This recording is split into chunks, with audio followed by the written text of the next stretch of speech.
Aujourd'hui, je voudrais vous parler de Barabbas. De Barabbas et de Jésus. Pourquoi faire le lien entre Barabbas et Jésus? Bonjour les copains. Eh bien parce qu'à l'époque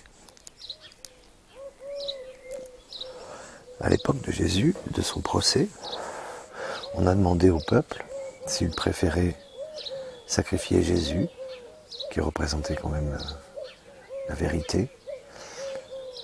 On leur a demandé de choisir entre Jésus et Barabbas. Barabbas qui était un mécréant, un voleur, un violeur, enfin la totale quoi. Eh bien le peuple a choisi de sacrifier Jésus. Pourquoi je vous parle de ça aujourd'hui ? Eh bien tout simplement parce que actuellement, il ne faut pas se voiler la face, il y a deux mondes qui s'affrontent. Dans le monde entier, et en France particulièrement, il y a ceux qui suivent le gouvernement, qui auraient choisi Barabbas, qui auraient choisi de sauver Barabbas. Et il y a ceux qu'on appelle les complotistes, les illuminés, les tarés qu'il faut enfermer, qui auraient choisi Jésus, la vérité. Parce que les complotistes, comme vous dites, messieurs les barabbésiens, ça fait 30 ans qu'ils travaillent, ça fait 30 ans qu'ils enquêtent. Ça fait 30 ans qu'ils nous préviennent que tout ça va arriver.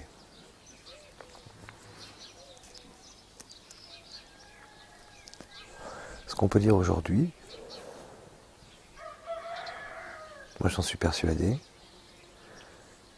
c'est qu'il y a beaucoup plus de gens qui auraient choisi de défendre Jésus et qui auraient préféré sacrifier Barabbas, qui, je le répète, représente le viol, le mensonge, le vol, la vérité, la crétinerie, quoi. On est plus nombreux aujourd'hui. Ça, j'en suis persuadé.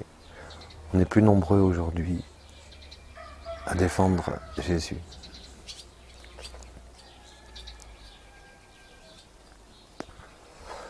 Et les Martinets, calmez-vous.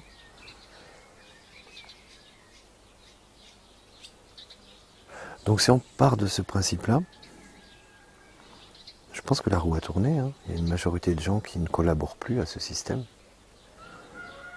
Une majorité de gens qui auraient condamné Barabbas, qui vont d'ailleurs condamner tous ces menteurs et tous ces assassins au pouvoir. Donc j'ai envie d'être joyeux et de vous le dire, quoi. Quant à vos voisins, s'ils pensent pas, s'ils ne sont pas au courant, s'ils n'ont pas conscience de tout ce qui se trame, ça ne sert à rien de leur imposer votre vision. De toute façon, ils n'en voudront pas. Je ne pense pas que ce soit une bonne solution d'imposer, mais juste leur proposer. Il y a plein de gens aujourd'hui. Pour ma part, il y a plein de gens que je voyais réfractaires à toutes mes idées, qui me prenaient pour un doudingue, qui aujourd'hui, sur Facebook ou ailleurs, partagent des trucs sur la 5G, partagent des trucs sur le professeur Montagnier, sur Raoult. Ça bouge. Profitons, le téléphone.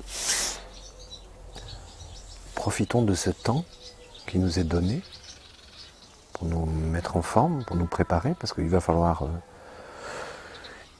se battre d'une façon pacifique, il va falloir être des guerriers pacifiques, il va falloir aller dans la rue aussi, certainement, pour dire qu'on est le nombre et que ça suffit.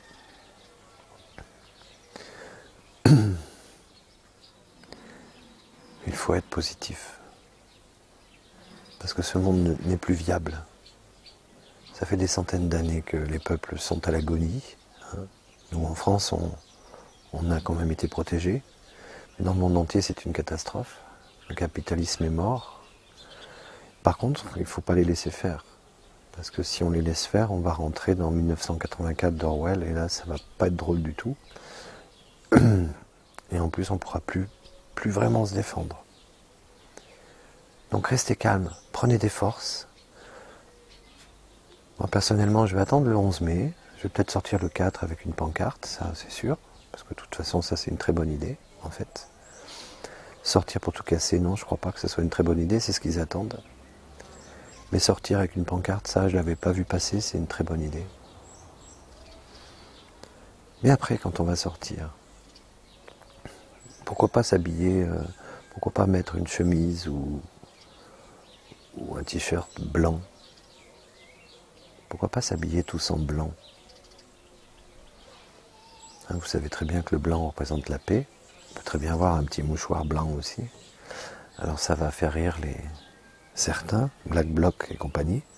Mais justement, si on s'habille tous en blanc, les Black Blocs en noir, parce qu'ils vont être là, hein, faut pas rêver. Hein. Mais si on est 3 millions, ils serviront à rien, de toute façon. Mais si on est 200 000, ben, ça va faire comme avec les gilets jaunes. Donc si on est tous habillés en blanc, déjà les Black Blocs, comme ils sont en noir, ils seront vus tout de suite, ils seront éjectés, parce que c'est des outils du système, hein, faut pas l'oublier. Et puis on va sortir 2 ou 3 millions dans la rue, et on va les virer, tranquillement, sans avoir besoin de violence. Parce que s'il y a 3 millions de personnes à Paris, ou 2 millions de personnes à Paris, même 1 million de personnes à Paris, c'est plié. Après, ben, il faudra voir, il faudra peut-être instaurer un gouvernement provisoire, hein. Moi j'en parle depuis 20 ans de ça,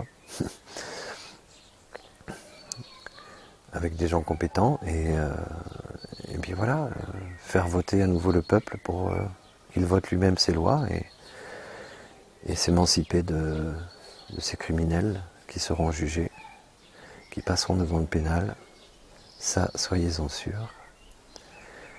Et puis voilà, donc profitez de ce temps qui est comme suspendu pour reprendre des forces, pour vous faire votre propre culture de vérité en fait. Allez à la quête de la vérité. Éteignez la télévision ou regardez-la 5-10 minutes par jour pour voir ce qui nous balance comme message, pour voir comment ça évolue. Mais à côté de ça, allez voir, allez fouiller. Avec Internet, c'est mine d'or en fait. Après, bon, vous avez aussi des gens qui sont dans la dénonciation de trucs super horribles. Tombez pas là-dedans. Arrêtez-vous à des gens comme Crève-Cœur. Bon, il y avait Claire Serverac aussi qu'ils ont tué. Hein. Allez lire des gens comme Étienne Chouard. Bon, il y a Asselineau, mais Asselineau... c'est vrai qu'apparemment c'est le seul qui aurait peut-être une stature présidentielle, mais a-t-on besoin à nouveau de président? N'a-t-on pas besoin d'un gouvernement qui sera élu par le peuple et qui écrira ses propres lois? Ça me paraît être une bonne image démocratique, de démocratie. Voilà. C'est tout. Donc moi, je sais pas quand est-ce que ça va être le mouvement où on va tous vraiment y aller, mais je serai habillé. J'aurai un t-shirt blanc, quoi, ou une veste blanche. Devenons tous des guerriers pacifiques. Oui, guerriers parce qu'il va falloir leur dire stop. Il va falloir leur dire non. Votre monde orwellien, nous n'en voulons pas. On va y arriver. Nous sommes le pouvoir et nous sommes en train d'en prendre conscience. Et ne vous inquiétez pas, tous ces gens-là, ils vont être jugés, ils vont finir leur jour en prison. Macron et compagnie, plus tous les autres des autres pays qui font partie de la même caste, qui sont des petits pantins au service d'un pouvoir financier assassin qui nous a trop pris pour de la chair à canon. Ça suffit. Il en faut peu pour être heureux, vraiment très peu pour être heureux. En zonzon et charognard.